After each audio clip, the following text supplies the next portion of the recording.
অর্থের অভাবে বিদ্যুৎ কেন্দ্রের জ্বালানি কিনতে পারছে না চট্টগ্রাম পিডিপি। সিটি কর্পোরেশন সহ সরকারি সংস্থায় বকে 127 কোটি টাকা। প্রিপেইড সিস্টেম চালুর পরামর্শ। চাহিদা বাড়ছে রিকন্ডিশন গাড়ির, প্রয়োজন হিসেবে দেখছেন উচ্চ মধ্যবিত্তরা। 2000-এর কম সিসির প্রাইভেট কারকে বিলাসী পণ্যের বাইরে রাখার দাবি, সুযোগ দিলে বাড়বে শুল্ক। হঠাৎ কমতির দিকে ধানের দর, মন প্রতি কমেছে 150 টাকার বেশি। লোকসানে নওগাঁর কৃষক, ব্যবসায়ীদের বিরুদ্ধে কারসাজির অভিযোগ। সরবরাহ বাড়ার অজুহাত পাইকারদের। রাঙামাটির কাপ্তাই হ্রদ সৃষ্টির পর চলতি অর্থবছরের রেকর্ড 15 কোটি টাকার বেশি রাজস্ব আদায়। মৎস্য আহরণে সময়সীমা নির্ধারণ সহ শৃঙ্খলা ফেরানোয় সাফল্য। ময়লাটার মধ্যে আগুন দিলে আগুন জ্বলে, রঙের পানি আইলে বন্ধ যায় না। সব মাছ আছে, মাছই নাই নদীতে। বুকে বিষ নিয়ে বইছে বালু নদী, চরম পর্যায়ে কেমিক্যালের দূষণ, নেই মাছের অস্তিত্ব। শঙ্কা জাগাচ্ছে 2 তীরের নতুন বসতিও, পরিকল্পনাতেই আটকে রাজুক।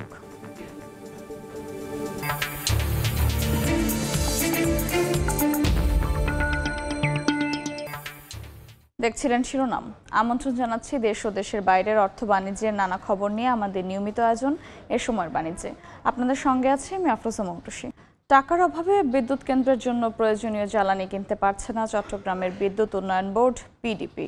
অথচ সিটি কর্পোরেশন এবং পুলিশ সহ সরকারি বিভিন্ন প্রতিষ্ঠানের কাছেই 127 কোটি টাকা বিদ্যুৎ বিল বকেয়া পড়ে রয়েছে সংস্থাটির।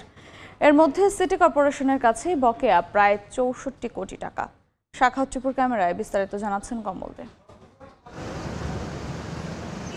চট্টগ্রামের 13টি সরকারি এবং স্বায়ত্তশাসিত প্রতিষ্ঠানের কাছে প্রতি মাসে 16,11,33,000 টাকার বিদ্যুৎ বিক্রি করছে বিদ্যুৎ উন্নয়ন বোর্ড। কিন্তু এসব প্রতিষ্ঠানের কাছে দীর্ঘদিন ধরে 127,03,98,000 টাকা বকেয়া পড়ে রয়েছে।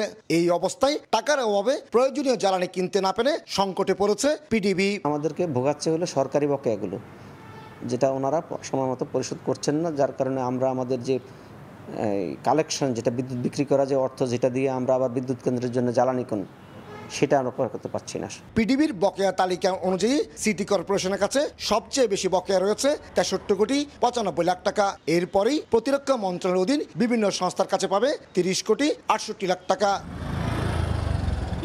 তবে বর্তমান সিটি মেয়রের দাবি, আগের মেয়র এই বকেয়া রেখে গেছেন।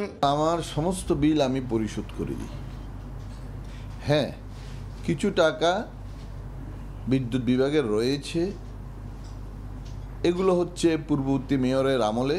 সরকারি বকেয়া আদায়ের ক্ষেত্রে অনেকটা ব্যর্থ হলো বেসরকারি বিল আদায়ে অনেকটা কঠোর অবস্থানে পিডিবি। পোস্টপেইডের জায়গায় যদি প্রিপেইড করা হয় সরকারি অফিসগুলোতেও, তাহলে সেই ক্ষেত্রে এই ডিসকানেকশনের ভোগান্তি আসবে না। চট্টগ্রামের বিভিন্ন কেন্দ্রে প্রতিদিন 2180 মেগাওয়াট বিদ্যুৎ উৎপাদন হচ্ছে। এর মধ্যে চট্টগ্রামে পিক আওয়ারে 1407 মেগাওয়াট বিদ্যুতের চাহিদা রয়েছে। 127 কোটি টাকা বকেয়া আদায়ে সরকারি সংস্থাগুলোর সাথে পিডিবিকে সমন্বয়ের কথা বলছেন সংশ্লিষ্টরা। কমল দে, সময় সংবাদ, চট্টগ্রাম। গাড়ির ব্যবহারকে এখন আর বিলাসী নয়, বরং প্রয়োজন হিসেবেই দেখেন মধ্য ও উচ্চ মধ্যবিত্তরা। গাড়ি আমদানিকারকদের সংগঠন বারভিডাও চায় অন্তত 2000-এর কম সিসির গাড়িকে রাখা হোক বিলাসী পণ্যের বাইরে। সেই সঙ্গে ডলারের কারণে বেড়ে যাওয়া দাম সমন্বয়ে অবচয় সুবিধা বাড়ানোর পাশাপাশি বৈদ্যুতিক গাড়ির সম্পূরক শুল্ক সম্পূর্ণ তুলে দেওয়ার দাবি সংগঠনটির। আর রিকন্ডিশন গাড়ি আমদানিতে বিশেষ সুযোগ দেওয়ার পক্ষে অর্থনীতিবিদরাও। গাড়ি কিনতে সন্তানদের নিয়ে শোরুমে এসেছেন এই দম্পতি। পারিবারিক প্রয়োজনে কেনার সিদ্ধান্তও নিয়েছেন এককালে বিলাসী পণ্যের তকমা সেটে থাকা একটি রিকন্ডিশন গাড়ি। এখন কিন্তু ফ্যাশন নাই, এখানে ডিমান্ড হয়ে গেছে গাড়ি। অবশ্য চাই গাড়ির দাম সহজলভ্য হোক, কিছুটা যদি কমে আমাদের মতো মধ্যবিত্ত ফ্যামিলি যারা আছে তাদের জন্য একটু ভালো হয়। প্রয়োজন মেটাতে গিয়ে বছর ব্যবধানে কত টাকা বেশি গুনতে হচ্ছে রিকন্ডিশন গাড়ির বাজারে। ডলার রেটটার ফ্লেকচুয়েটের আগে 18 থেকে 18.5 লক্ষ টাকা, এই গাড়িটারই দাম বেড়ে হয়েছে এখন 25 থেকে 26 লক্ষ টাকা।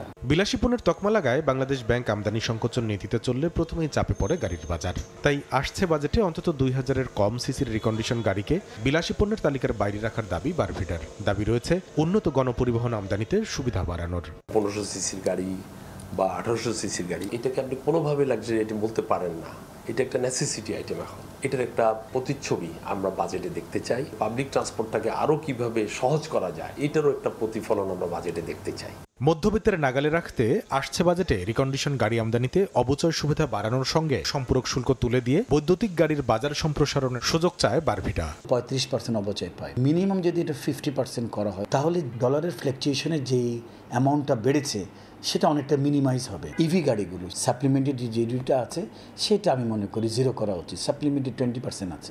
উদীয়মান অর্থনীতির গতিধারায় শুল্ক কমালে আমদানি বেড়ে সরকারের রাজস্ব আদায় বাড়বে, ব্যবসায়ীদের এমন যুক্তির সঙ্গে একমত অর্থনীতিবিদরাও। আমাদের যে অর্থনীতির যে গতি প্রকৃতি ব্যক্তিগত গাড়ির ক্ষেত্রে শুল্ক কমানোর ক্ষেত্রেও যেন আমরা একটু চিন্তা ভাবনা করি এবং এটা ইতিবাচকভাবে নেই, তাহলে সেই ক্ষেত্রে গাড়ির বাজারটা যেমন বাড়বে সরকারের রেভিনিউটাও কিন্তু সেভাবে বাড়বে। শুল্ক ছাড় দেওয়ার সুবিধা যেন সাধারণ মানুষ পর্যন্ত পৌঁছায় তা নিশ্চিত করে এনবিআরকে সিদ্ধান্ত নেওয়ার তাগিদ সংস্থাটির সাবেক চেয়ারম্যানের। ওইটা এনফোর্সমেন্ট আপনাকে নিশ্চিত করতে হবে। ডিউটি কমিয়ে দিয়ে যে স্বল্প দামে যা আনতে দিয়েছেন আমি সেই অল্প দামেই মানুষকে দিচ্ছি।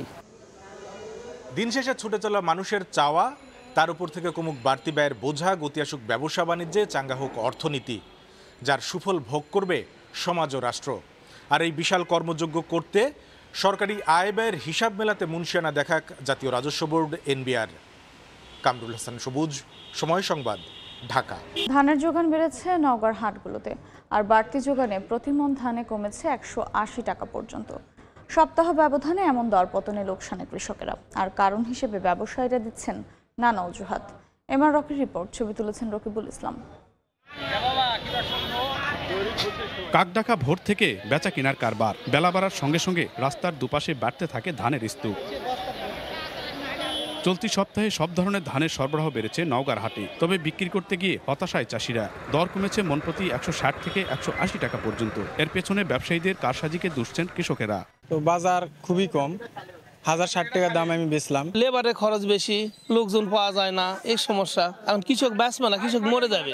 ব্যবসায়ীরা লাভবান হচ্ছে, কৃষকরা ক্ষতিগ্রস্ত হচ্ছে। যদিও ব্যবসায়ীদের দাবি কর্পোরেট প্রতিষ্ঠানগুলো ধান না নেওয়া সহ নানা কারণে ধানের দামটা কিছুটা কম।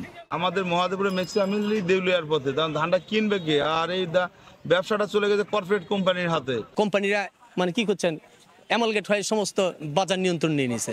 জেলায় 5টি কর্পোরেট প্রতিষ্ঠান, 54টি অটো ও 450 হাস্কিং মিল রয়েছে। স্থানীয় কৃষি বিভাগ বলছে জেলায় এবার 1,92,000 হেক্টর জমি থেকে 12,50,000 মেট্রিক টন ধান পাওয়ার লক্ষ্যমাত্রা ধরা হয়েছে। এখন পর্যন্ত মাঠ থেকে প্রায় 90% ধান কেটে তোলা হয়েছে, আর এসব ধান চাষিরা হাটে তুলছেন। নওগাঁর মহাদেবপুর ধানের হাট থেকে এমআর রক। বিষে ভরা বর্তমান আর অনিশ্চিত ভবিষ্যৎ নিয়ে বইছে বালু নদী। কারখানার কেমিক্যালের দূষণে মিথেনের ওপর ভাসছে নদীটি, নেই মাছের অস্তিত্ব। শঙ্কা জাগাচ্ছে দুই তীরের নতুন বসতিও। মরতে বসা নদীটি নিয়ে পরিবেশবিদরা উদ্বেগ জানালেও শুধু পরিকল্পনাতেই আটকে রাজুক। রাশেদ লিমনের রিপোর্ট।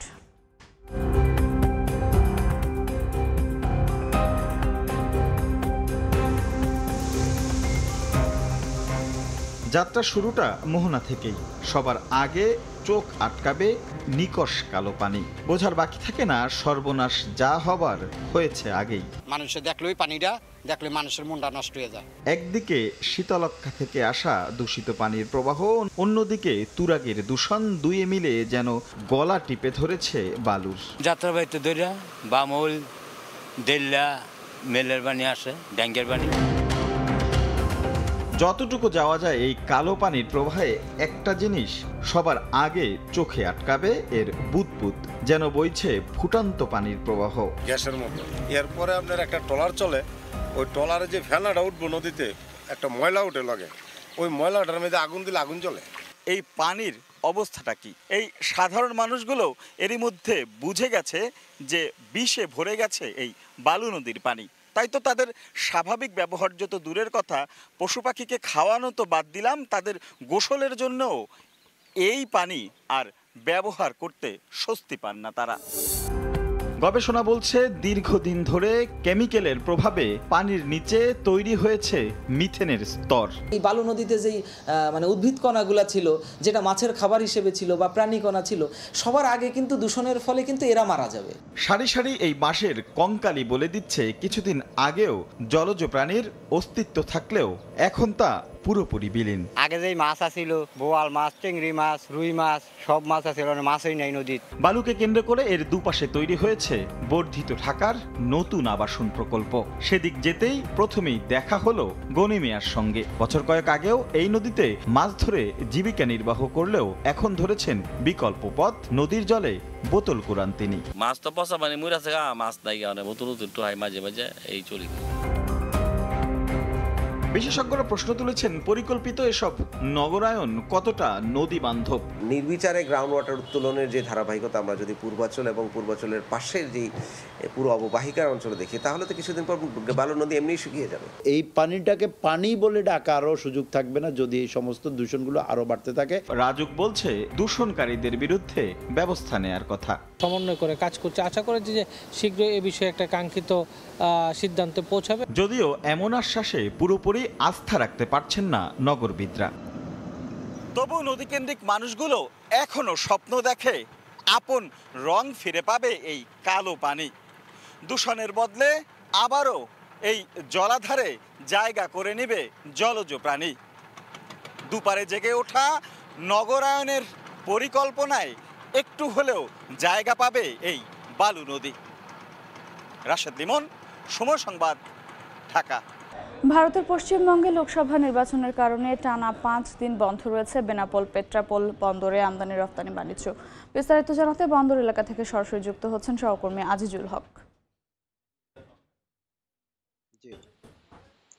20 মে ভারতের উত্তর চব্বিশ পরগনা জেলার পশ্চিমবঙ্গে লোকসভা নির্বাচন অনুষ্ঠিত হবে। এই নির্বাচন উপলক্ষে নিরাপত্তাজনিত কারণে ভারতের পশ্চিমবঙ্গ সরকার বেনাপোল স্থলবন্দর দিয়ে ভারতের সাথে টানা 5 দিন অর্থাৎ আজ থেকে 22 মে পর্যন্ত এ পথে আমদানি এবং রপ্তানি বাণিজ্য বন্ধ রেখেছেন।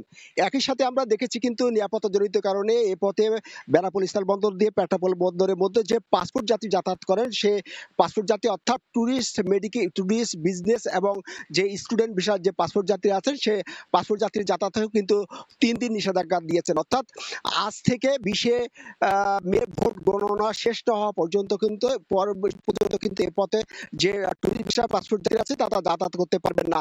তবে যারা মেডিকেল ভিসার যাত্রী আছে এবং যারা পশ্চিমবঙ্গের যারা ভোটার পাসপোর্টধারী যাত্রী, তারা কিন্তু এই পথে তাদের কিন্তু যাতায়াতে কোনো বাধা নাই। আমরা দেখতে পেয়েছি বেনাপোল স্থলবন্দর ঘুরে হঠাৎ করে কিন্তু এই স্থলবন্দর রাখা কিন্তু এবং পেট্রাপোল বন্দর দুপাশে কিন্তু পুরুষের অপেক্ষায় প্রায় 600 ট্রাক কিন্তু পণ্য নিয়ে দাঁড়িয়ে আছে। এসব পণ্যের মধ্যে কিন্তু শিল্প কারখানার কাঁচামাল, তৈরি পোশাক, গার্মেন্টস এবং বিভিন্ন ধরনের খাদ্যদ্রব্য রয়েছে। এই 5 দিন আমদানি বাণিজ্য বন্ধ কবলে পড়ায় কিন্তু ব্যবসায়ীরা অনেক লোকসানের কবলে পড়বে বলে জানিয়েছেন। এছাড়া আমরা দেখতে পেয়েছি হঠাৎ করে এই 3 দিন পাসপোর্ট যাত্রী যাতায়াত অর্থাৎ ট্যুরিস্ট ভিসা যাতায়াত বন্ধ রাখা কিন্তু যারা না জেনে দেশের বিভিন্ন প্রান্ত থেকে বেনাপোল বন্দরে এসেছেন, তারা কিন্তু ট্যুরিস্ট ভিসার যাত্রীরা কিন্তু ভারতে ঢুকতে পারেননি। তারা কিন্তু অনেক দুর্ভোগ কষ্ট ভোগ করতে দিয়েছে। তারা কিন্তু তবে যে মেডিকেল বেনাপোল ইমিগ্রেশনের ওসি আজহারুল ইসলাম আমাদেরকে জানিয়েছেন যে ভারতীয় কর্তৃপক্ষ তাদেরকে চিঠি দিয়েছেন ভোটের কারণে এখানে কিন্তু ট্যুরিস্ট ভিসার যাত্রী যাতায়াত বন্ধ আছে, তবে মেডিকেল ভিসার যাত্রী যাতায়াত করতে পারছে। তো এই ছিল বেনাপোল স্থলবন্দর থেকে যে নির্বাচনের কারণে যে 3 দিন আমদানি বন্ধ এবং যাতায়াত বন্ধ রয়েছে তার সর্বশেষ। সরাসরি যুক্ত ছিলাম বেনাপোল বন্দরে। রাঙামাটির কাপ্তাই হ্রদ সৃষ্টির পর 2023-24 অর্থ বছরের রেকর্ড রাজস্ব আদায় হয়েছে। মৎস্য আহরণ ও অবতরণে সময়সীমা নির্ধারণ, অবতরণ কেন্দ্রে শৃঙ্খলা ফেরানোর কারণেই এমন সফলতা বলছেন কর্তৃপক্ষ। হেফাজত সবুজের তথ্য, রাজীব দাস মুন্নার ছবি নিয়ে রিপোর্ট। দেশের মিঠা পানির মাছের অন্যতম বৃহৎ উৎস কাপ্তাই হ্রদ, যেখানে বছরে 9 মাস নিরবিচ্ছিন্নভাবে আহরণ করা হয় মাছ। আহরিত ছোট মাছের মধ্যে রয়েছে চাপিলা, কাচকি আর কার্প জাতীয় রুই, কাতল, কালিবাউস, আইড় সহ কয়েক প্রজাতির মাছও মিলে এই হ্রদে। এসব মাছ বিএফডিসির অবতরণ কেন্দ্রে রাজস্ব পরিশোধ শেষে চলে যায় দেশের বিভিন্ন প্রান্তে। খুশির খবর হলো এবার সরকারি রাজস্ব আদায়ে রেকর্ড করেছে রাঙামাটির এই মৎস্য অবতরণ কেন্দ্রটি। বিএফডিসির তথ্য বলছে 2023-24 অর্থ বছরে 15 কোটি 58 লাখ টাকা রাজস্ব আদায় হয়েছে, যা বিগত সব অর্থ বছরের মধ্যে সর্বোচ্চ। এর আগে 2019-20 অর্থ বছরে রাজস্ব আদায় হয়েছিল 15 কোটি 3 লাখ টাকা। পরিকল্পনা মাফিক মৎস্য আহরণের কারণেই এমন সফলতা বলছেন মৎস্য ব্যবসায়ীরা। অনেক মাছ নদীতে এবং বিভিন্ন জায়গায় গাতানো হতো, এবার কিন্তু সেটা হয় না। আমাদের কমান্ডার সাহেব আমাদের একটা শৃঙ্খলার মধ্যে রাখছে এবার, তারা যেভাবে বুদ্ধি দিয়েছে আমরা ওইভাবে ব্যবসা করছি, আমরাও মার্কেট ভালো পাইছি, সরকারেও রেভিনিউ পাইছে, যার পরিবর্তে উভয় পক্ষে আমরা মোটামুটি একটা ভালো পজিশন আছে। মৎস্য আহরণ ও অবতরণের সময়সীমা নির্ধারণ, অবতরণ কেন্দ্রের শৃঙ্খলা আনা সহ পরিকল্পনাগুলো বাস্তবায়নের কারণেই এমন সফলতা বলেছেন বিএফডিসির কর্মকর্তা। হ্রদে মাছ সংগ্রহ, অবতরণ এবং সংরক্ষণের বিষয়ে আমরা আন্তর্জাতিক মানের কিছু পদক্ষেপ রয়েছে, সেই পদক্ষেপের বাস্তবায়ন করার চেষ্টা করেছি এবং মূলত শৃঙ্খলা আনয়নেই হচ্ছে এই সাফল্যের মূল চাবিকাঠি। 1962 সালে প্রমত্তা কর্ণফুলী নদীতে বাঁধ দিয়ে সৃষ্টি করা হয় 725 বর্গ কিলোমিটারের কাপ্তাই হ্রদ। এই জলাধারে মৎস্য শিকারের মাধ্যমে জীবিকা নির্বাহ করেন 27,000 জেলে। সময় সংবাদ, রাঙামাটি। বাংলাদেশে স্বাস্থ্যসেবার মান বাড়াতে যুক্তরাজ্যের সহযোগিতা চান স্বাস্থ্যমন্ত্রী ডাক্তার সামন্ত লাল সেন। দেশে ভ্যাকসিন ল্যাব প্রতিষ্ঠায় অক্সফোর্ড ভ্যাকসিন সেন্টারের সহযোগিতাও চেয়েছেন তিনি। যুক্তরাজ্য সফরে সংশ্লিষ্টদের সঙ্গে বৈঠকে দেশের চিকিৎসক, নার্স সহ স্বাস্থ্যকর্মীদের ব্রিটেনে কাজের সুযোগ ও প্রশিক্ষণ দেওয়ার আহ্বানও জানিয়েছেন মন্ত্রী। লন্ডন থেকে শোয়েব কবিরের রিপোর্ট। কলেবর বাড়াইতে হবে, পিপিপি করতে হবে। গ্রাম থেকে শহর সবখানে স্বাস্থ্যসেবা সহজীকরণ করা বর্তমান সরকারের অন্যতম প্রধান লক্ষ্য। এই লক্ষ্য বাস্তবায়নে গ্রহণ করা হয়েছে নানামুখী পদক্ষেপ। উন্নত বিশ্বের স্বাস্থ্যসেবার সঙ্গে তাল মিলিয়ে এটিকে দ্রুত এগিয়ে নিয়ে যাওয়ার সময় এখন, আর এই জন্য প্রয়োজন দ্বিপাক্ষিক সম্পর্ক। যুক্তরাজ্যের সঙ্গে বাংলাদেশের স্বাস্থ্য খাতের এই সম্পর্ক আরো গভীর করতে দেশটিতে সফর করছেন স্বাস্থ্যমন্ত্রী ডাক্তার সামন্ত লাল সেন। বাংলাদেশের ডাক্তারদের ডিগ্রিটাকে মিউচুয়াল রেকগনিশন করানো, আমরা কি করে নার্সের ডিগ্রিটাকে মিউচুয়াল রেকগনিশন করাতে পারি। মাননীয় প্রধানমন্ত্রীর একটি ভিশন আছে, স্বপ্ন আছে, বাংলাদেশ ভ্যাকসিন বানাবে। যেরকম ভারতে আছে, বিভিন্ন জায়গায় আছে রিজিনাল সেন্টার, বাংলাদেশও গরিব দেশের জন্য ভ্যাকসিন বানাবে, আমাদের নিজের দেশের মানুষের জন্য। হাউস অব লর্ডসে বাংলাদেশ ও যুক্তরাজ্যের মধ্যে স্বাস্থ্য খাতে পারস্পরিক সহযোগিতা বৃদ্ধি শীর্ষক এক সভায় প্রধান অতিথি হিসেবে ছিলেন স্বাস্থ্যমন্ত্রী ডাক্তার সামন্ত লাল সেন। বৈঠকে স্বাস্থ্যমন্ত্রী দুই দেশের স্বাস্থ্য খাতে সহযোগিতা আরো বাড়ানোর প্রয়োজনীয়তা তুলে ধরেন। বিশেষ করে বাংলাদেশের স্বাস্থ্য খাতের আধুনিকায়ন, ডিজিটালাইজেশন, বাংলাদেশি তরুণ ডাক্তারদের দক্ষতা উন্নয়ন, ওভারসিজ ডক্টরস ট্রেনিং এর স্কিমের পুনঃপ্রবর্তনের উপর গুরুত্ব আরোপ করেন। এর আগে সফরের অংশ হিসেবে অক্সফোর্ড বিশ্ববিদ্যালয়ে সফর করেন তিনি। বাংলাদেশে ভ্যাকসিন ল্যাব প্রতিষ্ঠায় অক্সফোর্ড ভ্যাকসিন সেন্টারে সহযোগিতা চান তিনি। সমস্ত দেশের হেলথ সেক্টরকে আমাকে হেল্প করতে হবে, আমাকে আমার ডাক্তাররা হেল্প করবে। আমি আজ দেখি একটা পর্যায়ে নিয়ে যেতে পারবো বলে আমার একটা বিশ্বাস আছে। আমাদের ভ্যাকসিন প্ল্যান বানানোর জন্য যা করার, যত রকম রিসার্চের সহায়তা, আমি কালকে অক্সফোর্ডে গেছিলাম, আমি দেখলাম আমাদের দেশের অনেক ছেলে মেয়ে এখানে রিসার্চে কাজ করছে। আমার কাছে খুব ভালো লাগলো এবং তাদেরকেও রিকোয়েস্ট করে আসছি যেন ভবিষ্যতে আরো এক্সপ্লোর করা যায়। Bangladesh college of physicians and surgeons এবং বিভিন্ন ব্রিটিশ রয়্যাল কলেজের মধ্যে সহযোগিতার গুরুত্ব তুলে ধরেন স্বাস্থ্যমন্ত্রী। পরে বিকালে বাংলাদেশ হাইকমিশনে যুক্তরাজ্যে বসবাসরত বাংলাদেশি চিকিৎসকদের সঙ্গে বৈঠক করেন। সফরে স্বাস্থ্যমন্ত্রী হাউস অব কমন্সে ব্রিটেনের হেলথ ও সেকেন্ডারি কেয়ার মন্ত্রী অ্যান্ড্রু স্টিফেনসন এবং শ্যাডো হেলথ সেক্রেটারি ওয়েস স্ট্রিটিং এমপির সঙ্গে সাক্ষাৎ করেন। শোয়েব কবির, সময় সংবাদ, লন্ডন। এ পর্যায়ে শীর্ষ সংবাদগুলো জানিয়ে দিচ্ছি আরেকবার। অর্থের অভাবে বিদ্যুৎ কেন্দ্রের জ্বালানি কিনতে পারছে না চট্টগ্রাম পিডিপি। সিটি কর্পোরেশন সহ সরকারি সংস্থায় বকেয়া 127 কোটি টাকা। প্রিপেড সিস্টেম চালুর পরামর্শ। চাহিদা বাড়ছে, রিকন্ডিশন গাড়ির প্রয়োজন হিসেবে দেখছেন উচ্চ মধ্যবিত্তরা।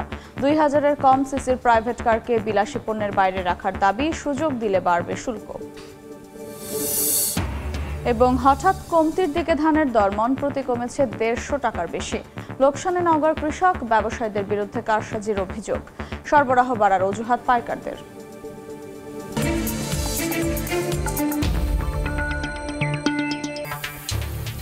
এই ছিল এ সময়ের বাণিজ্যে। এরপর সময় সংবাদের সঙ্গে থাকবেন ছোয়া খন্দকার।